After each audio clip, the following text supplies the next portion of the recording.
This is Jackie, and I'm here with Ahren. We are here at Rams Head Live, which I hear you're a fan of Baltimore. You're a fan of like the sports of Baltimore, which even people who live in Baltimore don't always admit to that. But we're here for the Amity Affliction and Census Fail. So, what is it about Baltimore sports that draws you? Because I'm very curious as someone who is not local to the area. Right. So yeah, I've always been a big fan of baseball in general. Ever since I saw Major League when I was like 7 or 8 years old, and I grew up loving the Indians, and then kind of I wanted to play baseball, but I didn't like the tight pants they wore, and look at me now. But yeah, so and then when we first came over to record Youngbloods in 2010, I was like, I'm gonna pick the worst team because we went to Citi Field and I wanted to pick a team and follow baseball properly. And I found out that the O's in 2009 were the worst team in the league. So I was like, I'm going to choose the underdog. And also, I was a big fan of The Wire at the time, the show. And because of Stringer Bell, my friends started calling me String. And yeah, it just kind of stuck. And I was like, hell yeah, Baltimore's hard. So I'll back the team. And then, and then we started doing pretty good in 2012 and 2014. And then it all just fell to shit again. So It's a very Baltimore thing. There's like hope, and then not so much. But I appreciate that you root for the underdog. I think that's good. A very Australian thing to do. We always root for the underdog. Yeah. I like that. Any baseball tattoos? Yeah, I've got and let's see if I got the O's logo here. My pants are already destroyed. I got another one here, and yeah, a few O's tattoos. Have you ever gotten any tattoos in Baltimore from an artist? In Baltimore, no, but I know there is a lot of good talent out here. I follow a lot of people from Baltimore. I think what's his name? Someone from DC that's really famous. Chad Coplinger. He's one of my favorites as well. I think the Baltimore Tattoo Convention was maybe a couple weeks ago, so you got to time the tour a little bit better next time around. Oh, yeah. Usually we have, somehow just luckily we have lined up games on show days, but this time not a single game has like lined up with our shows. But yeah. Fucking Ravens. Blame you for losing it in the playoffs. Good job. But let's talk about you and your band. The Amity Affliction has been going strong despite lineup changes for over 15 years now. What do you attribute to your band's longevity? I don't know. I actually kind of answered this question the other day. I think when we started, like a screamo was just kind of taking off, and when we were, I was 17 and we started the band, and we were listening to bands like Atreyu and Poison the Well, and that's when we went from like punk rock to this kind of music, and and I don't know, it was like kind of a flash in the pan in a way. Like it was a few years of that music was really big, and then it kind of died out. But we just kept doing it the whole time and just touring Australia for like 5 or 6 years, and then all of a sudden when it did a whole 360 and it was back in fashion and popular again, and yeah, we just kind of took it from there and ran with it and just kept doing the same thing we've always been doing. And luckily for us, people started listening, and yeah, the rest is history. What is it about the genre, do you think? Like punk and hardcore bands, there's a lot of bands that have been around for 10 years or more versus like pop, for whatever reason, you've got a lot of turnover. What do you think it is about the genre that kind of keeps fans coming back over and over?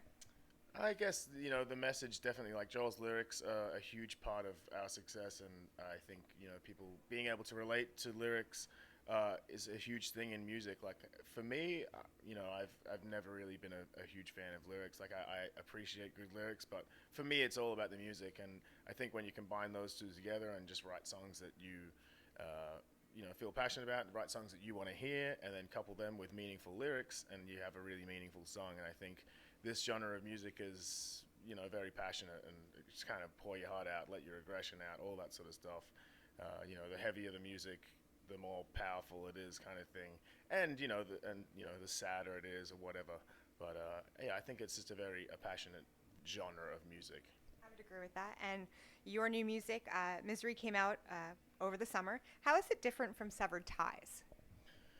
I mean, Severed Ties was our first album, so we didn't really know what we were doing per se back then. We were just kind of like, we'd write a song and be like, yep, that's it. So nowadays we'll write 20-something songs and pick the best ones. But back then, if someone had a song, we'd be like, all right, that's going on the album, no matter what. Exactly. And yeah, so now we're kind of perfectionists, if you will. We really want to make sure every album is the best album we've ever done. So you really, finicky about how we create our music now, as opposed to when we were kids, just, messing around pretty much. You get a little bit older, you get a little bit wiser if you can help.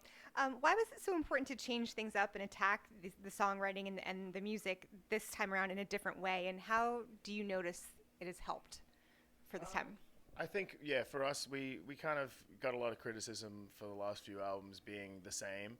And although we disagree with that, we can see why people would, kind of say those things. So we really wanted to not only just prove to everyone that we can do other kind of stuff, we really wanted to try it as well and just push ourselves and see, what kind of stuff we can do. Like, let's just try anything we want to do.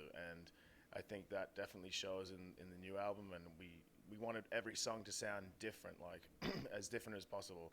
So we didn't want just, all bangers. We wanted to have slow points in the record and, fast points and all that sort of stuff. So yeah, just being as diverse as possible and just trying anything we wanted to do. Yeah. So I've asked this question to Under Oath and Atreyu, who you mentioned recently. They sort of undergone recently a purposeful change in sound, not drastically, at least in my opinion, but and both had kind of dealt with some backlash because of it. So now that you're 5 months away from releasing the album, how do you feel that the album's been received now by fans? I mean, we were very optimistic and scared at the same time, because we are always, our biggest flag flyers. Like, we would never put out something that we didn't like. So we were all very hyped on the new direction we took. And obviously, there's always going to be some naysayers and stuff. But, any publicity is good publicity, in my opinion. But it was like, very different to, the way Let the Ocean Take Me was received. I think that was kind of our breakthrough album, and everyone loved it. And there wasn't many people going, this sucks or whatever. But this time, there's a lot of people doing that. But I mean, we turn up to Baltimore and we've got a sold-out show tonight. So I mean, it's always the vocal minority who are the naysayers, and those are the ones who are trying to get you under your skin. They're probably not even a fan of your band to begin with. But it's funny you say that. Like Under Oath recorded their record at the same place we did with Matt Squire, who's coming tonight, and we recorded in Beltsville, which was good for me. I got to go to opening day and stuff. But yeah, honestly, like we don't really care about the flack we get. We just want to try and do us. We don't want to alienate older fans as well, but we just want to try to make new and exciting music and not just rehash old albums, and just try and do the best we can. So now how do you go about choosing your set list now when you have such a big catalog? Honestly, we just go on Spotify and just look at what everyone's listening to. So if anyone wants to hear something, you gotta just listen to it on repeat. But yeah, so that's honestly how we've always done it. We just want to please the majority of the crowd, because we have played old songs before, and a lot of the times they do fall on deaf ears because no one knows them. And it sucks for us because we're just playing an old song to please older fans, but we don't enjoy playing old stuff either because we've done that for so many years already. But yeah, honestly, we just go on Apple Music, Spotify, YouTube, see what the most popular songs are, and just play them. What other role do you see music streaming having, especially in 2019, in your career? I mean, it's really accessible. It's super easy. I mean, I have a Spotify account, and I don't buy CDs or anything anymore. I think it's going to be a thing of the past by the time we, release our next album. So I think it's great for everyone. I don't really know. It's so early in the days of this that we don't know anything about royalties yet, or But that's yeah, for real. So I know it's just like a fraction of a cent per 1,000 plays or something. So there's no money in the record industry anymore like there used to be. But we've never seen any of that anyway. But yeah, I think it's great because you can literally listen to anything you want, on your phone at the tip of your fingers. So it is good. Especially when everyone has an account, that's definitely beneficial. So Spotify, you mentioned YouTube as well, and music videos are important as well to kind of get your face out there. Many artists use their different social media platforms and technology to address social issues, political issues. How do you use your platform to bring about change in the ways that you see fit? Me personally, I don't really. I kind of just tweet about sports and and things I like. Yeah, of course, yeah. So I'm trying to make everyone a Baltimore fan. But Joel's a real social justice warrior at the moment, and he'll speak his mind and tweet whatever he wants, and we are all kind of lefties, if you will. But yeah, I mean, I just try and stay away from that in this climate because everyone's just so divided. It's really sad to see. But yeah, I mean, I'm all for everyone having equal rights and all that sort of stuff. But yeah, I just kind of talk about sports instead. Hey, you know what? You got to enjoy life too. So what's up for Amity after this tour? Honestly, I think we've got a couple of festivals. Sorry, we've got a couple of festivals in Australia for download, and then we're going to do a festival run in Europe, and then Australian tour later on in the year. So yeah. Well, stay tuned for much more from the Amity Affliction. This is Jackie. Thanks to In the Key of Change and Substream Magazine.